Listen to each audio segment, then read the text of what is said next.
പകലന്തിയോളം പണിയെടുത്ത് ഉപജീവന മാർഗം തേടുന്ന ഒരുപാട് സാധാരണക്കാരുണ്ട് നമ്മുടെ കേരളത്തിൽ. അതിൽ പലരുടെയും സേവനം നമ്മൾ കാണാതെ പോകുന്നു എന്നുള്ളതാണ് യാഥാർത്ഥ്യം.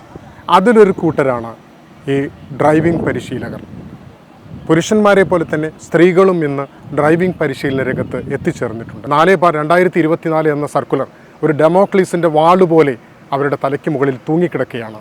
എന്ത് ചെയ്യണമെന്നറിയാതെ പരിഭ്രാന്തിയിലാണ് അവർ. തങ്ങളുടെ തൊഴിൽ നഷ്ടപ്പെടുമോ എന്നുള്ള ആശങ്കയിലാണവർ. നമ്മളിപ്പോൾ വന്നിരിക്കുന്നത് എറണാകുളം RT ഓഫീസിൻ്റെ കീഴിലുള്ള കാക്കനാട് എന്ന പ്രദേശത്തെ ടെസ്റ്റിംഗ് ഗ്രൗണ്ടിലാണ്. അവിടെ തന്നെ ഏകദേശം 30-ലധികം ഡ്രൈവിംഗ് ഇൻസ്ട്രക്ടേഴ്സ് ഉണ്ടെന്നാണ് പറയുന്നത്. അവരിൽ ചിലർ ഇന്ന് നമ്മോടൊപ്പമുണ്ട്. അവരോട് നമുക്ക് ചോദിക്കാം അവരുടെ പരിഭ്രാന്തിക്ക് കാരണം എന്താണെന്നുള്ളത്. നിങ്ങളെല്ലാം ഡ്രൈവിംഗ് സ്കൂളിൽ വർക്ക് ചെയ്യുന്നവരല്ലേ? അതെ. അപ്പോൾ നിങ്ങൾ എത്ര പേരുണ്ടാവും ഏകദേശം ഈ കേരളത്തിൽ വനിതാ ഇൻസ്ട്രക്ടർമാരായിട്ട് എത്ര പേരുണ്ടാവും? ഏകദേശം 3000-ന് മേലെ ഉണ്ടാവും. ഓക്കെ. നിങ്ങൾ ഈ ഫീൽഡിലേക്ക് വരാനുണ്ടായ ഒരു കാരണം പറയാമോ? കാരണം ശരിക്കും പറഞ്ഞാൽ ഒരു സാങ്കേതിക വൈദഗ്ധ്യം ആവശ്യമുള്ളൊരു തൊഴിലാണ്, കുറച്ച് റിസ്കി ആയ ജോലിയാണ്. അപ്പോൾ ആണുങ്ങൾ ചെയ്യുന്നത് പോലെ തന്നെ ഞങ്ങൾക്കും ചെയ്യാം എന്നുള്ള തീരുമാനത്തോടു കൂടി ഈ ഫീൽഡിലേക്ക് വന്ന ആ സാഹചര്യം ഒന്ന് പറയാമോ?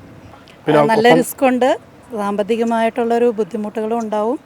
എന്നാലും ഞങ്ങൾക്ക് ഈ ജോലി വളരെ ഇഷ്ടപ്പെട്ട് വന്നതുമാണ്.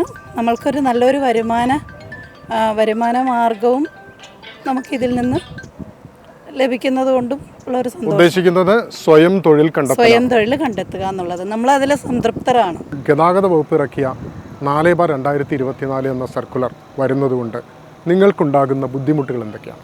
ഭാവിയിൽ നിങ്ങൾക്കത് ബുദ്ധിമുട്ടുണ്ടാക്കുമോ? നമ്മൾ എന്ത് പുതിയ പരിഷ്കാരങ്ങൾ വരുന്നതിനോടുകൂടി യോജിച്ച് പോകാനാണ് ആഗ്രഹിക്കുന്നത്. പക്ഷേ നമുക്ക് കുറച്ച് സമയം തരണം. നമ്മൾ പെട്ടെന്നൊരു നേരെ ഇരുട്ടി വെളുക്കുമ്പോഴത്തേക്കും ഒരു പുതിയ നിയമം കൊണ്ടുവരിക എന്ന് പറയുമ്പോൾ അത് നമുക്ക് സാമ്പത്തികമായിട്ടത് നമ്മളെ കൊണ്ട് താങ്ങില്ല. കാരണം നമ്മൾ സാധാരണ ജനങ്ങളാണ് ഈ ഡ്രൈവിംഗ് പരിശീലനത്തിനുള്ളവർ. നമ്മളൊന്നും വലിയ സാമ്പത്തികമായി മുന്നോക്കമുള്ള ആൾക്കാരല്ല. ഉപജീവന മാർഗത്തിന് വേണ്ടി കിടന്ന് രാപ്പകലിപ്പം നമ്മൾ കാണുന്ന പോലെ ഈ വെയിലത്തും പൊടിയും മഴയും കൊണ്ട് ഒരുപാട് കഷ്ടപ്പെട്ടാണ് നമ്മൾ ഓരോ ദിവസങ്ങളും തള്ളി നീക്കുന്നത് അന്നേ അപ്പത്തിന് വേണ്ടി. അങ്ങനെ വരുമ്പോൾ നമുക്ക് പെട്ടെന്ന് ഇത്രയും വലിയൊരു ബാധ്യത താങ്ങാനുള്ള ഒരു ശേഷി നമുക്കില്ല. പക്ഷേ ഏതൊരു പുതിയ ഇത് കൊണ്ടുവന്നാലും അത് നമുക്ക് സ്വീകാര്യമാണ്. നമുക്ക് കുറച്ച് സമയം തരണം. 15 വർഷമായ വണ്ടികൾ കംപ്ലീറ്റ് മാറ്റി പുതിയ വണ്ടി കൊണ്ടുവരണം. എന്നാൽ മാത്രമാണ് ആളുകൾക്ക് നല്ല രീതിയിൽ ഡ്രൈവ് ചെയ്യാനും സുരക്ഷിതമായ ഒരു റോഡ് സംസ്കാരം ഉണ്ടാക്കിയെടുക്കാനും പറ്റുമെന്ന് പറയുന്നത്. ആ പറയുന്നതിൽ എന്തെങ്കിലും ശരിയുണ്ടോ? അതിൽ വലിയ കാര്യമൊന്നുമായിട്ട് ഞങ്ങൾക്ക് തോന്നണില്ല. അതുപോലെ ഈ 800 പോലെയുള്ള വണ്ടികളിലാണ് കൂടുതൽ പഠിക്കാൻ ആളുകൾ വരുന്നതും അതിലാണ് പഠിപ്പിച്ച് വിടുന്നതും. പിന്നെ ഇപ്പോൾ എല്ലാവരും പുതിയ പുതിയ വണ്ടികളൊക്കെ വാങ്ങി ക്ലാസ് കൊടുക്കുകയാണ്. അതായത് നിങ്ങളുടെ വിശ്വാസം ഏതൊരു വണ്ടിയിൽ പഠിച്ചാലും, പഴയ വണ്ടിയിൽ പഠിച്ചാലും നിങ്ങൾക്ക് ഏത് വണ്ടി ഉപയോഗിക്കാൻ കഴിയും അല്ലേ? അങ്ങനെ നിങ്ങൾ തന്നെ അത് തെളിയിച്ചിട്ടുണ്ടല്ലോ. തീർച്ചയായും. പിന്നെ ഈ ക്വാളിഫിക്കേഷൻ്റെ കാര്യത്തിൽ ആണെങ്കിലും ഈ പണ്ട് പഠിച്ചു പോയേക്കണവരും ഇപ്പോൾ പഠിച്ച് കൊണ്ടിരിക്കണവരും ഒരുപാട് ക്വാളിഫൈഡ് ആയിട്ടുള്ള ആളുകളാണ് ഇപ്പോൾ പഠിപ്പിക്കണേ. ഞങ്ങൾ ഇപ്പോൾ PDMA കോഴ്സ് എടുത്തിട്ടാണ് അതിൻ്റെ സർട്ടിഫിക്കറ്റ് കരസ്ഥമാക്കിയിട്ടാണ് ഇപ്പോൾ ക്ലാസ് കൊടുക്കുന്നത് ഞങ്ങൾ. അപ്പോൾ ഇപ്പം പഠിച്ചു പോണവർ ഡോക്ടർമാരും എൻജിനീയർമാരും പണ്ടത്തെ ആശാന്മാർ 2ാം ക്ലാസ് വരെ പഠിച്ച ആശാന്മാർ വരെ ഈ പറഞ്ഞ ക്വാളിഫൈഡ് ആയിട്ടുള്ള ആൾക്കാരെ പഠിപ്പിച്ച് വിട്ടിട്ടുണ്ട്. എന്നിട്ടും ഈ ആക്സിഡൻറ്റിനെ കുറിച്ച് പറയുകയാണെങ്കിൽ ഈ തമിഴ്നാട്ടിലും ഈ ബാംഗ്ലൂരൊക്കെ പോയി ലൈസൻസ് എടുക്കുന്നവരും ഈ പറഞ്ഞ ആക്സിഡൻറ്റ് ഇവിടെ വരുത്തിക്കൂടെ? ഞങ്ങൾ പഠിപ്പിച്ച് വിടുന്നവർ മാത്രമല്ലല്ലോ ഇതിൽ പെടുന്നത്. എല്ലാവരും തന്നെ ഓടിക്കുമ്പോൾ എല്ലാവർക്കും എക്സ്പീരിയൻസ്ഡ് ആയ ആൾക്കാർ പോലും ആക്സിഡൻറ്റിൽ പെടാറില്ലേ? ഞങ്ങൾ വളരെയധികം പ്രതിസന്ധിയിലാണ് ഇപ്പോൾ ഈ ഘട്ടത്തിൽ നിൽക്കുന്നത്. വളരെയധികം ആശങ്കയും. കാരണം ലേഡീസ് ഇൻസ്ട്രക്ടേഴ്സ് വീട്ടിൽ ഹസ്ബൻഡുമാരും മക്കളും ഒക്കെ കൊണ്ടുവരുന്ന വരുമാനത്തിൽ ജീവിച്ച് പോകാമെന്നുണ്ടെങ്കിൽ പിന്നെ ഈ പണി ഞങ്ങൾ ഇറങ്ങി തിരിക്കില്ലല്ലോ. ഞങ്ങളിപ്പോൾ പറഞ്ഞ പോലെ എല്ലാ കാര്യങ്ങളും നടക്കണമെങ്കിൽ ഞങ്ങളും കൂടി ഇറങ്ങിപ്പോന്ന് ചെയ്ത് ശീലിച്ച ഒരു ജോലി ആയതുകൊണ്ട് ഞങ്ങൾക്കത് നിർത്തിക്കളയാനും വയ്യ. അപ്പം ഞങ്ങളിപ്പോൾ വളരെയധികം പ്രതിസന്ധിയിലാണ്. അതിനെ എങ്ങനെ നേരിടുമെന്നുള്ള കാര്യത്തിലാണ് ഞങ്ങൾക്കിപ്പോൾ ശങ്ക. ഇതുമൂലം നിങ്ങളുടെ തൊഴിൽ നഷ്ടപ്പെടുമെന്നൊരാശങ്കയുണ്ടോ? ഇതുമൂലം നഷ്ടപ്പെടുമെന്നുള്ളത് ആശങ്ക ഉണ്ടോ എന്ന് ചോദിച്ചാൽ അതും ഞങ്ങൾക്കുണ്ട്, ഇല്ലയെന്നില്ല. കാരണം എന്താണെന്ന് വെച്ചാൽ നമ്മൾക്ക് അതിനുള്ള ഗ്രൗണ്ട് സൗകര്യങ്ങളൊന്നും നമ്മൾക്കില്ല.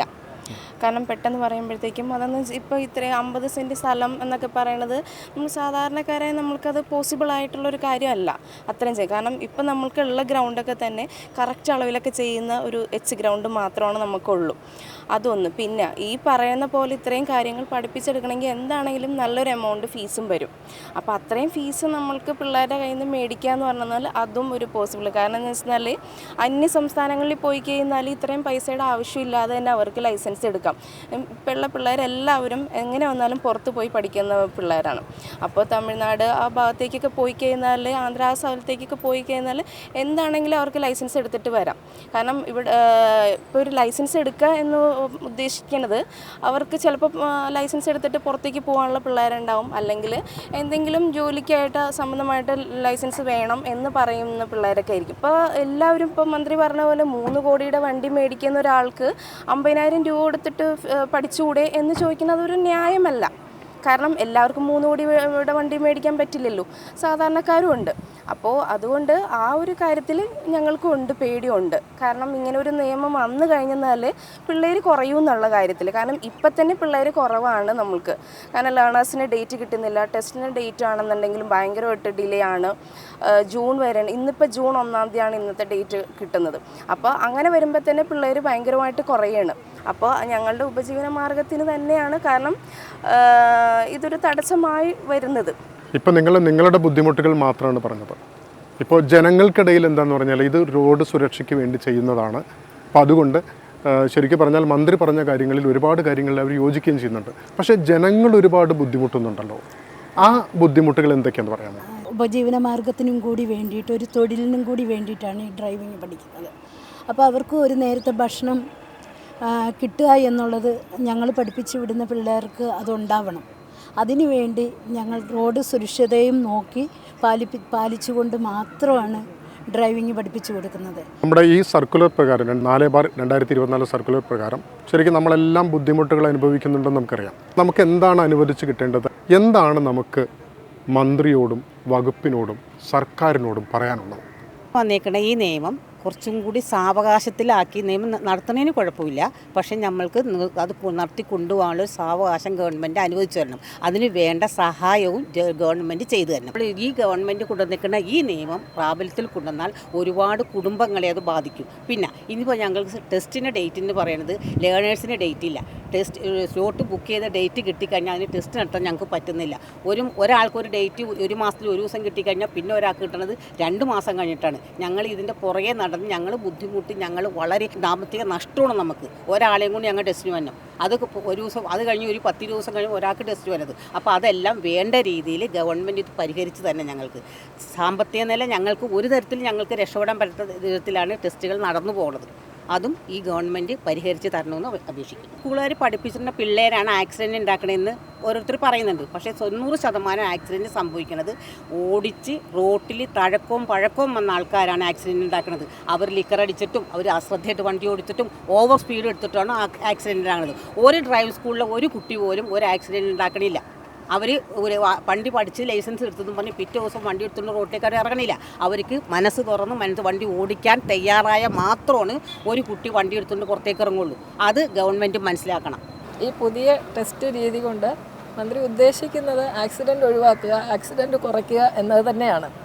പക്ഷേ ഈ ഡ്രൈവിംഗ് സ്കൂളിൻ്റെ പഠനം ആക്സിഡൻ്റൽ സാധ്യതയുടെ ഒരു റീസൺ പോലും അല്ല.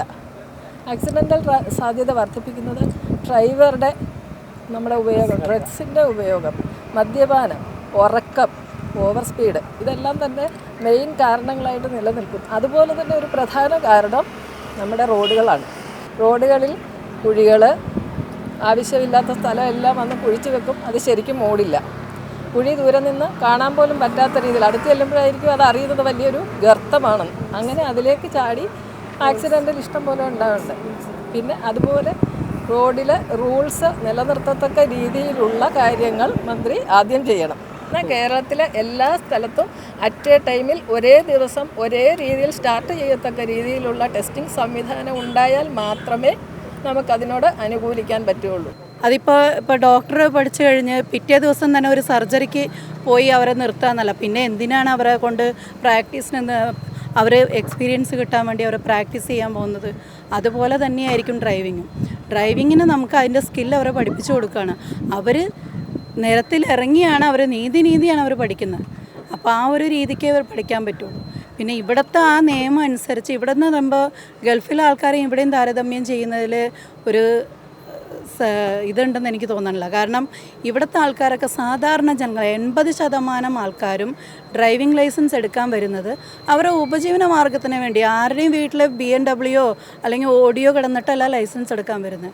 അവർക്ക് നാളെ ഒരു യൂബർ ഓടിക്കണം. സ്കൂളിൽ നമ്മൾ പഠിപ്പിക്കുന്നത് പതുക്കെ പോകാൻ വേണ്ടി ആണ് പഠിക്കുക. അല്ലാതെ നമ്മളൊരു റേസിന് പോകാനായിട്ട് എന്താണെങ്കിലും ഡ്രൈവിംഗ് സ്കൂളിൻ്റെ വണ്ടിയിൽ നമ്മൾ പഠിപ്പിക്കില്ല. കാരണം ബോർഡ് വെച്ചിട്ട് പോകുന്ന വണ്ടി ഒരിക്കലും ഒരു റാഷായിട്ട് ഡ്രൈവ് ചെയ്യത്തില്ല. കാരണം അതെല്ലാവരും കാണുന്നതാണ്.